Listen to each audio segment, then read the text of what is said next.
Классикалық ағылшын десерті трайфл дайындаймыз. Алдымен жұмыртқаға қант қосып, миксерлеп аламыз.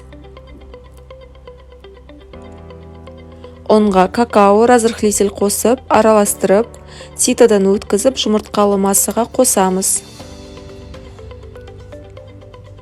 Противенге пергамент төсеп, жұқалап жайып, қызып тұрған пеште 180 градуста пісіреміз.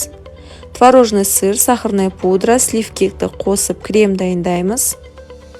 Толық суылған кезде коржды осындай майда бөліктерге бөлеміз, трайфлды жинаймыз. Менде начинкаға банан, клубника да қосуға болады. Кремді тегістеп, мұздатқышқа 3-4 сағатқа қоямыз.